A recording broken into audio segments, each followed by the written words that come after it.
All right, good afternoon, everybody. Thanks for joining us. We will start with an opening statement for Coach, and then again, remember to raise your hand in the chat, and we'll get your questions Are after you that. going to do that, or am I going to do that? I can do it for Okay.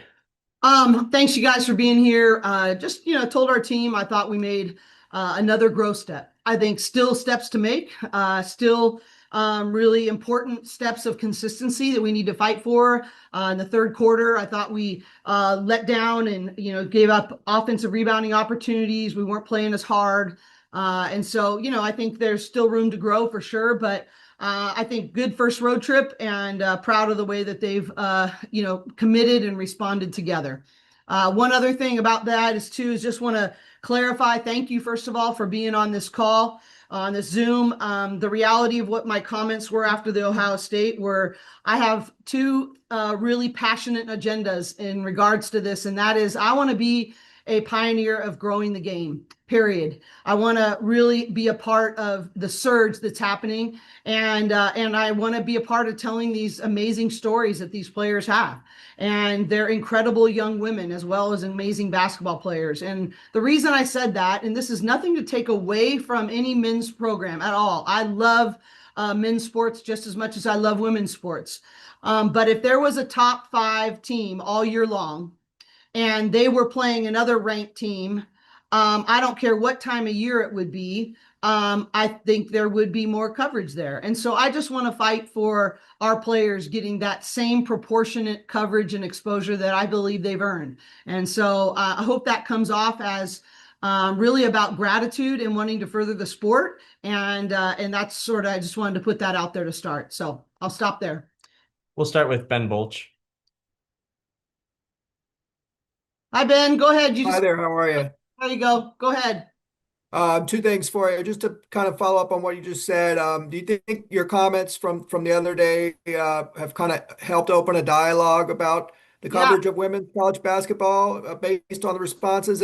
And then what do you think is the solution, right? Because we're in a shrinking media landscape with fewer Yeah. reporters and resources for traveling, and Yeah. at the LA Times we don't even cover the Clippers right now. So Right. what Right. what what kind of do you see as a solution? Yeah, no, I appreciate you saying that because I always want to be solution minded. I don't want to be just a complainer. I think that the reality for us is that I really want us to be a team that makes ourselves available, that gives good stories to tell.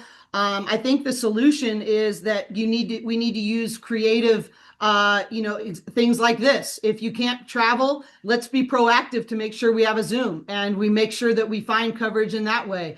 I think there needs to be access for non-traditional media outlets, as long as you're going in the right, from the right reasons, and you're really a part of wanting to tell the stories of these women. I think the days of limiting it to just traditional media outlets, I think, are over if we want to continue to, because of the things you just mentioned, Ben, that there are so many squeezes on those traditional media outlets. I think we can't limit ourselves to what's worked in the past or how we've done things in the past. I think we have to open up our minds and look for non-traditional ways to tell these stories, because I do understand the pinch from a lot of different directions.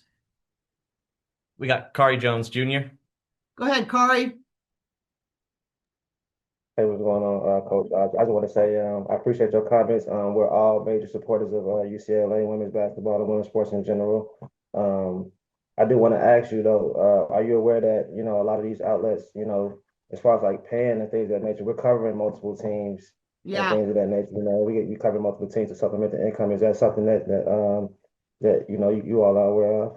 Yeah, I am aware. I'm also aware that sometimes that people haven't gotten credentialed in some situations, and I think we're all adjusting to this new landscape. And I do really want to acknowledge there's people that are sacrificing personally to tell more stories about the women. And so I think it's a group effort, right? And I think it looks different for different people, but I am really aware that, there's a lot of sacrifices being made. And I want to be appreciative of that. And at the same time, push for what I think our players have earned and deserved. I've got Mike Okay, I'm Regalado. okay. Go ahead, Mike. Oh, There we go, unmute. Okay. Coach, I just want to say it's been an honor covering you over the last decade or so. The fact that the national media hasn't been on top of this is kind of a travesty, but watching you grow this team has been quite special.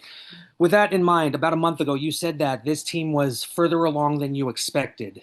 Now that players have developed into their roles, Sienna's back, or she's starting with the team, and Nope. You froze, Mike. guys, what are your sorry, can you hear me now? Yeah, I got What are you your now. thoughts on where this team yeah. What are your thoughts on where this team is now? Yeah, I think, I'm really proud of people like Lauren. I think that we're getting really good leadership. I loved Lauren's game today. I think she thought she showed so much poise and just leadership with our team. I think that's the part that's I think allowed us to gel. I think when I said that about a month ago, I think having Gianna work into the alignment, the lineup as well as Charlize Ledger Walker, I think that has been more smooth and quicker than I thought. Really being blunt, I still think we need to grow in our consistency of aggression and defense. So I think we made strides. I told the team in the locker room, I think we're making strides. I think we had more consistent possessions today, but I still think we have room to grow in that. So those are the big areas of emphasis for me is our consistent level of aggression and playing really, really hard. And then really having us play consistent defense and doing our jobs with great consistency because we have enough maturity and knowledge to do that a little bit better. We got Benjamin Royer up next. Hi, Ben. Good afternoon, Lauren and Coach Close. One question for both of you, kind of on the same theme. We've talked a lot about rebounding this season. For you, Coach, what do you need to see in practice regards to rebounding so that the emphasis does show up in the games? And then for Lauren, being a big on this team, what focus do you think you need to take in rebounding, especially with USC coming up on the weekend? You go first. Yeah, I think one thing that we talk about a lot in practice is just like reading people's shots and how the rebounds are going to fall. So if you have shooters who are taking shots, just reading that they're going to probably be long rebounds. But this is something that we work on pretty much every single day in practice. We have scout guys who, don't take it easy on us every single day. So just making sure that we're getting a hand on it, that, we're not just focusing on, two hand shoving people, that we're actually getting a hand out so we can get those rebounds. But just continuing to crash as well consistently, I think that's something that we need to work on. So, for me and just what I want to see in general is there's something that just about the dog in you. You need to be a great rebounder. There just is a level of like fight that you want to see that you got to want it more than that other person, whether it's defensively or offensively. I just believe that rebounding is partly basketball IQ, exactly what Lauren said about, knowing what kind of rebounder you need to be. Do you need to wedge rebound? Do you need an out of area rebound? Do you need to fire out and hit and go pursue the ball? Every person's a little different and situations are different. I think you have to apply your IQ of the game. But there's also just a part of it is like want to. Like I want that ball. It is more important to me than it is to you. And that's what I'm trying to draw out of our team on a really consistent basis. And before we get the next question, maybe do your questions for Lauren, and then I'll stay a little bit longer so she can go jump in the shower. We catch this flight. All right. Jack Hazlitt, you got one for Lauren? Yeah. Hey, Lauren. Hi. I was wondering, kind of now that you guys are kind of getting into the thick of conference play and you're on this road trip, just the way that you guys have a lot of talented freshmen on the team, and how do you think that is sort of like a challenge for them to sort of get into this conference play, and how do you feel like they've responded on this road trip, and how do you kind of see the freshmen around you developing?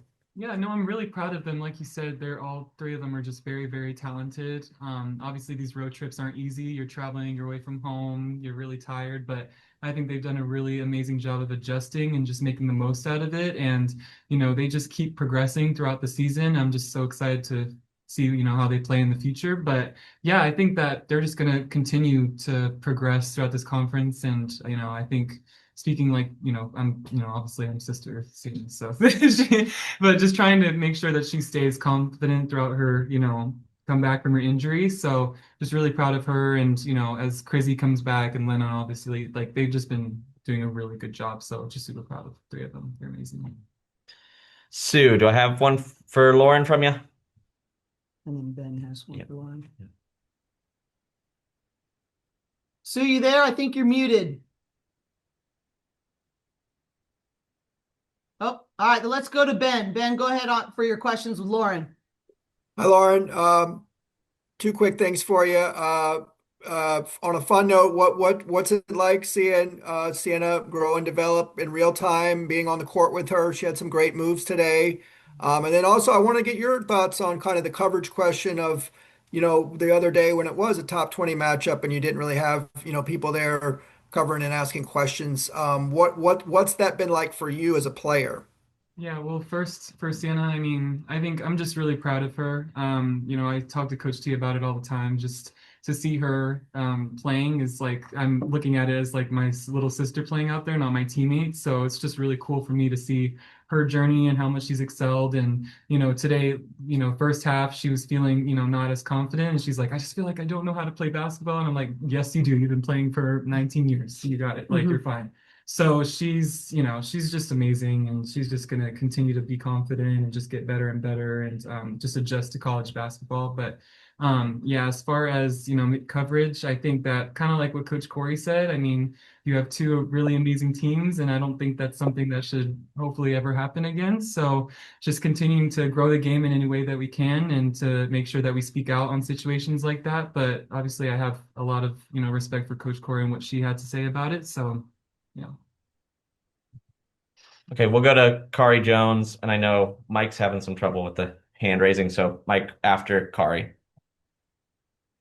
Hey, Lauren, I just wanted to tell you that it's been an honor just covering you, pretty much your whole college career.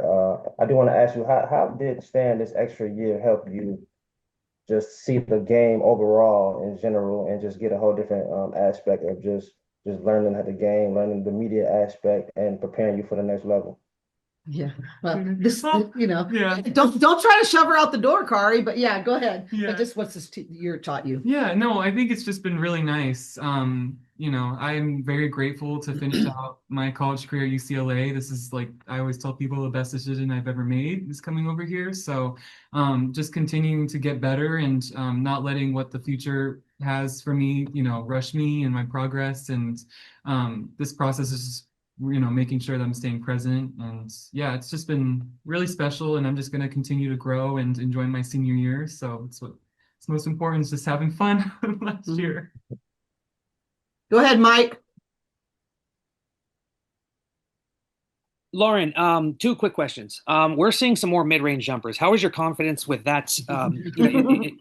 Right at this time, and also how much easier it seems like it's the game is a little bit easier for you in the paint, especially with 3-point shooting being what it is, especially with Gabriella and Gianna just being huge from outside.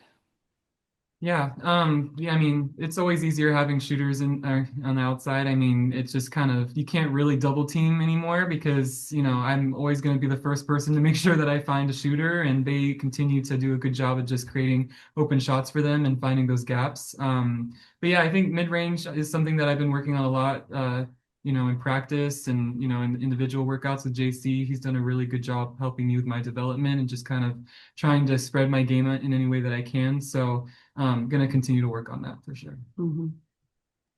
Anything else for Lauren? Can anyone hear me? Yeah, we got you, Sue. Oh my gosh, thanks. Lauren, I know that you had such a strong start today and it was a pretty intense game last time. How do you feel like, obviously your sister jumping into the mix, and then just, you have a lot of new players.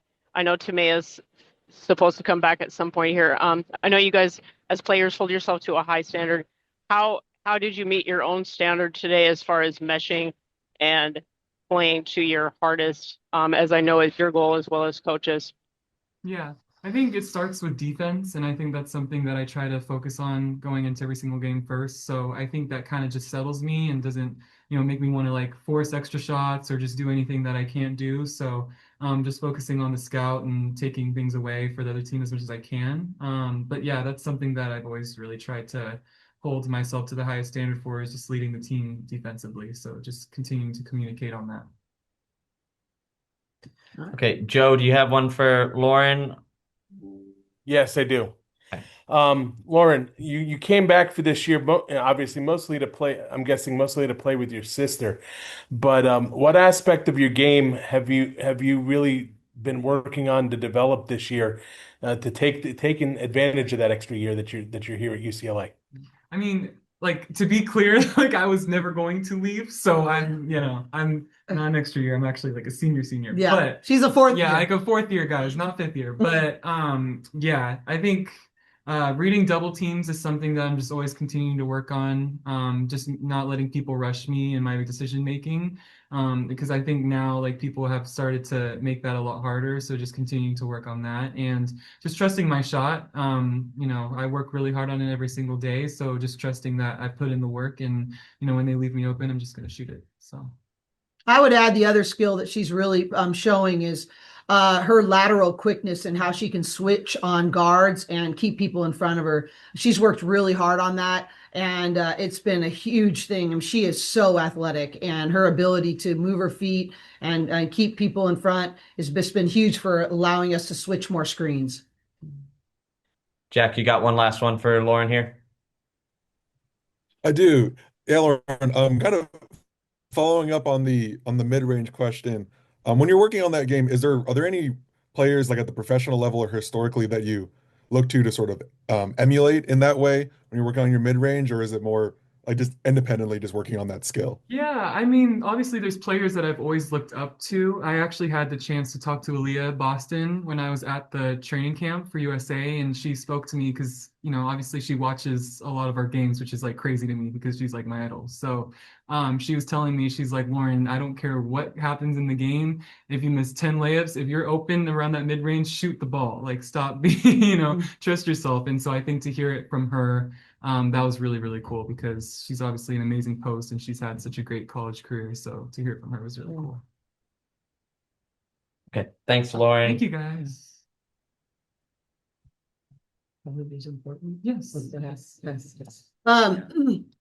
want me here? No, you're good. Okay, You're okay. good. Thank you. You're fine. I just asked Lauren's permission to tell this story, but and this really speaks to what you were talking about, Ben, and this is just real life. We had so many kids here that came, and I was telling the team I'm really proud of them because there's a lot of people who came to this game not to just support Penn State, which they deserve it, but also because they wanted to see this team, UCLA. And there was this line of kids who wanted autographs.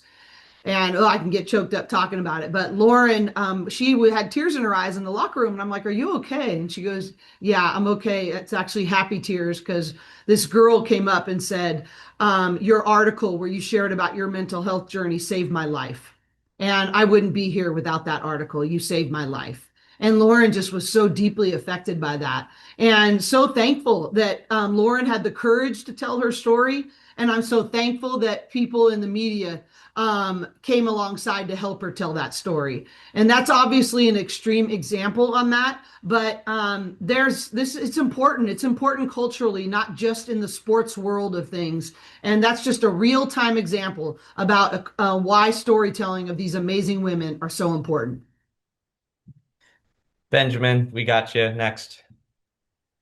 Coach, you've already talked about this earlier this year, but it was quite earlier. But now you get to face off against her. London Jones coming to town on Saturday. Is it fun to coach against your former players? I know there's a little bit probably in you that's like, man, sometimes you wish they were still on your team. But from your perspective as a coach, are you looking forward to that matchup because of that added part of it? Well, I mean, honestly, it's not my favorite because I just love the kid. I mean, she's a phenomenal player, great person. We did not leave on bad terms. We didn't have alignment on what she needed her senior year, and so I support her 100%. And I want her to do well every game except the two we play them, or maybe three, depending. And it's not my favorite, but I think more than that is, it's a really important game, and we want to it's going to be an amazing atmosphere. And, I wish London nothing but the best. And, it's going to be weird. It will, to see her in that. In fact, Tony was scouting because it's his scout, and one of our players was just looking over his shoulder, and she said, "Oh, are you working on the scout?" And he said, "Yeah." He goes, "It's just so weird to see London in a USC jersey, but it's just going to be ball, right? It's going to be both teams really want to win, and we'll get back to being London supporter after the game." Jack, go ahead. Hey, Coach. I want to ask you about the freshmen as well. I mean, Yeah. we've talked a lot about like the impact the freshmen have had. How have you seen them sort of take in this road trip, this conference environment, and how have you seen them kind of respond to this as the kind of hardship of the games ramps up throughout the Yeah. season? Lauren said it best. They all three bring something so important to the team. And I think Lena's going to be, she's someone I didn't play her as much, and Sienna even against Ohio State because of the style of the game. But I think, down the stretch, they're just going to be really dependent upon on different ways. But, I've really made a big deal about our team about you just got to be a star in your role. You have to be dependent upon no matter what is needed. You never know what's going to happen. If you had told me, Sienna was going to get hurt, that created opportunities for Amanda, for instance, and she was able to step up. I don't care if it's a freshman or not. Just be ready to do whatever the team needs that day. And it's hard. I mean, Tony watched film with Sienna yesterday, and today Tasha watched film with Lena, and they're both, it's hard as a freshman. They are like, I've never played this role before. So I'm not going to tell you it's been easy. It hasn't, to join a team with this much experience and still make significant contributions. But I'm really proud of all three of them. And I think, we really need them. I'm excited about what they're going to give to us this year, let alone the building blocks that they're going to be in the future. Cori, you're up. For sure, for sure. Thank you guys. And I just want to clarify is Kahari as well. I do want to ask you, Corey, what you just said about Sienna. Is she in a space where she's like finding herself all over again? And is that something that she's understanding? Like, coming from being a top talent coming out of high school, but then now Sure. you hear got a really completely new identity. Is that something that's where she at right now? And is it Yeah. confusing to her? No, it's not confusing. She is one of the smartest players on our team, honestly. But she's just getting reps, right? And she's, not been cleared very long. And so I do think it's like relearning things at a different pace, with different urgency, with different intensity. There's just it's a brand new level you have to go to, and so sometimes you got to fail a little bit. You got to struggle a little bit to find gears inside of yourself that maybe you didn't even know you had. I was really proud of Sienna's adjustments offensively in the second half, for instance, today. And she's such a talented player on both sides of the ball. And I think I've been most impressed with how she's been forced to guard perimeter players, and the way she sat down and moved her feet, the way she's learned the schemes. She's going to be a big time dominant player here at UCLA that we're going to talk about for a really long time. And sorry, Kahari, did I say that right that time? Yeah, yeah, no, yeah, definitely. Okay, I definitely want to give the respect to say that right, so I apologize. Who's got next? I got one from Mike Regalado, and then Okay. we'll go to Sue. Okay. Hey, Coach, last one. A stat that's kind of under the radar. Charlize, 9 assists and 0 turnovers. She's Yeah. already the 12th best in the nation. Yeah. How much stress does that take off your shoulders knowing that you have a player that can take care of the ball like that? Well, you look at, she had those 9 assists, 0 turnovers, and then Kiki had what I think was 6-1. When your two lead guards are that way, it's really unbelievable. But Charlize is that's why I'm getting so many calls from the WNBA. Her ability to feel the game and, set other people up to be better, more efficient. I think we had, how many assists did we have today? We had 27 assists on I think 36 field goals. I mean, that's pretty darn good, and Charlize Ledger-Walker deserves a lot of that credit. Her feel of the game, her understanding of what's needed, who's hot, who needs a touch, how the defense is playing. She has a gift, and I'm really, really fortunate to have two great lead guards that complement each other so well. Sue, go ahead. Yeah. Hey, Cori, how does a road trip like this prepare you for such an important matchup on Saturday? And what did you learn about the team this road trip that's going to help you guys? Well, I think, it's especially the freshman's first opportunity, but it's also Charlize's and Gianna's first opportunity in the Big Ten. So just trying to get a rhythm of what that's going to be like. If you were to ask me, though, honestly, I'm a little bit jealous. They had one game this week leading up to USC did. We had another game and have to fly back a whole lot further. So, I guess you just take the cards that you're dealt and make the most of them. But the reality is I want to say thank you to our administration that, we're flying back on a big plane, that our players are going to be able to rest because we're going to be able to take the day off tomorrow and on one game prep, be ready to go. But I think, more so than anything tactical, it's about, team bonding. It's about, understanding how to control the things that you can control, because there's a lot on the road that's out of your control. So I think it's those kinds of mental toughness and team connection things that really serve us well down the stretch. Joe, go ahead. Yeah, Coach. Going back to the freshmen for a second. In today's game, Christina scored 5 points in limited minutes, matching her season total so far in the first 9 games. What did you see from her in today's game that really stood out? Well, I think she's just getting more and more confident. She said, she's just now starting to feel comfortable when she gets those opportunities. And she said the game was just so fast at the beginning when she would come in. And so I think it's just slowing down, and she's learning who she is and what she can feel confident doing. But one of my favorite things about Chrissy is that when you watch her score, to watch the bench, and they're so excited for her because of her character, because of who she is. Like, she cooks for the team all the time. She's got this genuine spirit about her. She's an elite teammate. She makes all the hustle plays in practice. She's willing to play whatever role for our team to get better. And so when I see that, it's like the biggest compliment to Chrissy's character when I watch her teammates respond to her success. And we're just really lucky to have Chrissy in our program. Okay, I think that'll do it. All right, thank you guys so much for doing that. And I really do appreciate you guys, even when I'm on my soapbox for more.